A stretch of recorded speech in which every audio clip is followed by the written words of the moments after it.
दोनों की विचारधारा एक ही थी। भले योगेश भाऊ वहां पे भाजपा के तलोदा के शहर अध्यक्ष थे, लेकिन कभी भी उन्होंने जातिवाद का राजकारण कभी नहीं किया। इसलिए उनकी और मेरी हमेशा बनती थी कि योगेश भाऊ भाजपा में रहते हुए भी मेरे सारे मुस्लिम बंधु भाई बहन इनके हमेशा काम में आते थे। और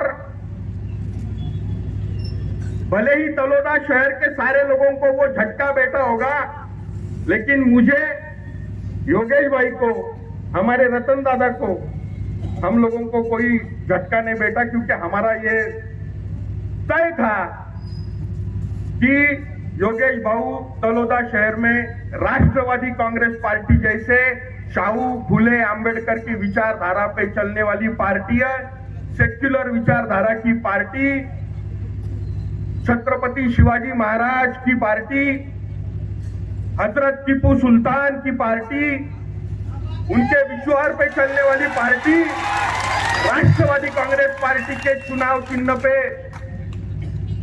योगेश भाऊ चुनाव लड़ेंगे, ये हम लोगों के मन में कोई शंका नहीं थी और ये तय बात थी।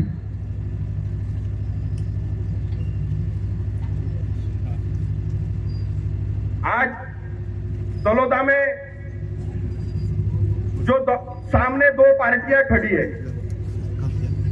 मुझे आप लोगों को ज्यादा बताने की जरूरत नहीं है।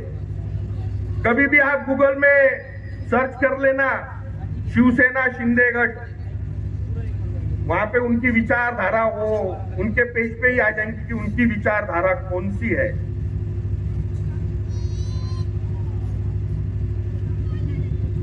और आज मुझे यकीन है कि आज मुझे यहाँ पे सुनने वाला जो सारा यहाँ के सारे मेरे दोस्त भाई बहन है, ये उस विचारधारा से कभी मेल नहीं खाएंगे, ये मुझे विश्वास है।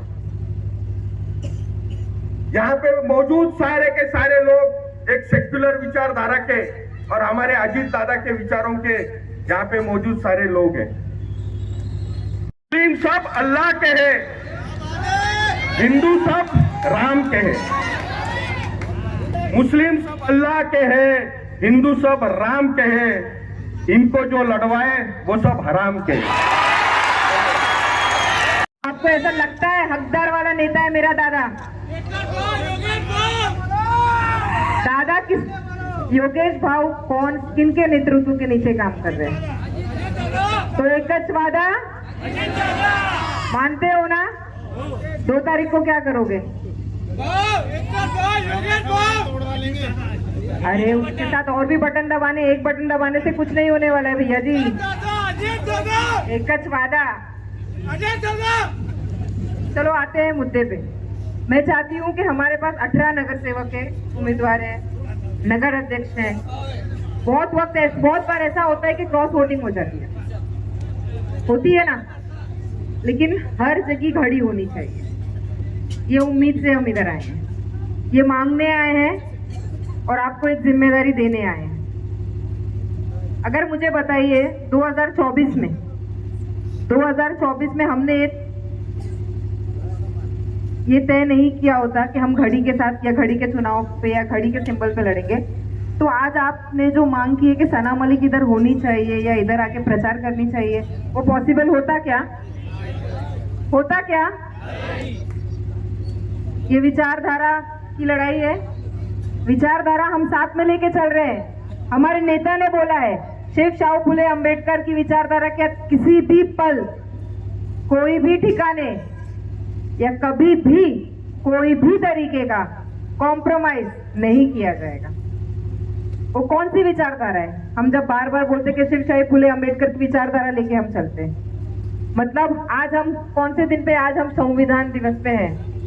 आज संविधान दिवस पे संविधान को मानने वाला नेता, संविधान को मानने वाली विचारधारा, कोई भी धर्म, जात, प्रांत, भाषा, इसमें भेदभाव नहीं करने वाले लोग एक साथ एक होके काम करने वाले, एक दूसरे के लिए काम करने वाले, बिना भेदभाव के, जिसमें धर्म भी आता है, जात भी आती है, देश प्रांत भी आता है और भाषा भी आती है।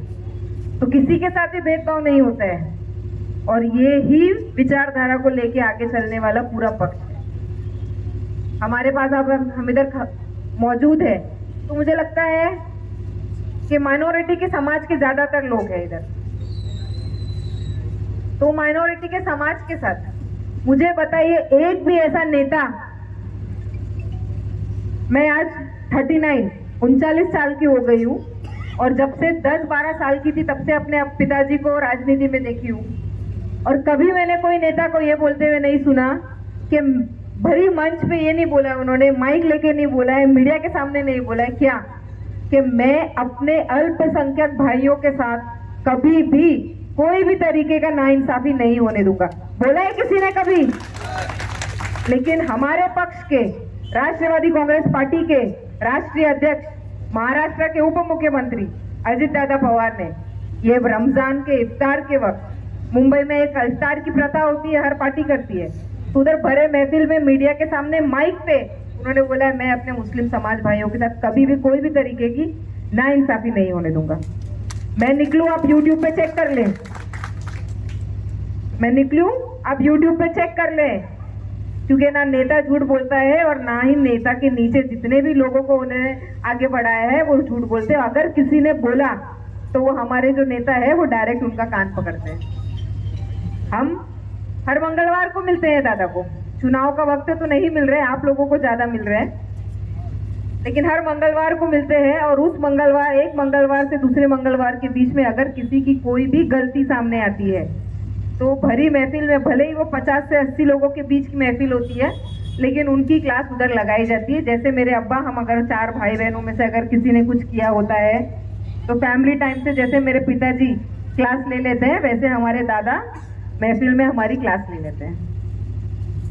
तो आप मुझे बताइए, एक घर को क्या चाहिए होता है? एक घर को क्या चाहिए होता है? जो सरपरस्त है वो अपने बच्चों को, अपने साथ वालों को अगर कोई गलती हो तो उसमें टोके, तो वो नेतृत्व वैसा है। राष्ट्रवादी कांग्रेस पार्टी उस नेतृत्व को लेकर चलती है।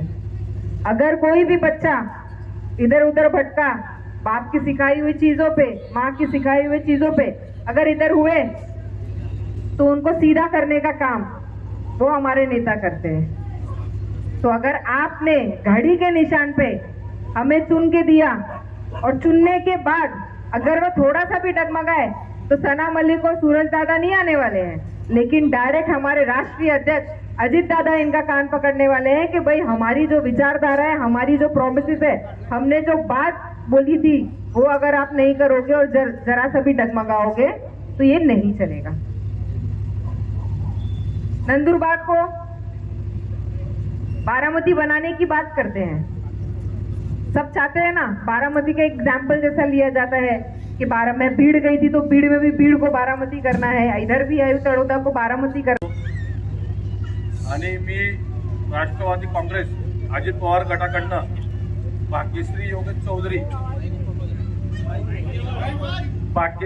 चौधरी ही आणि त्याच्यासोबत 18 नगरसेवक आहेत, हे आपल्या राष्ट्रवादी घड्याच्या चिन्हावरनं हे उभे राहिले आहेत। तरी आपण सर्वांनी त्यांना चांगल्या मताने निवडून आणावं ही मी आपल्याला विनंती करतो। धन्यवाद।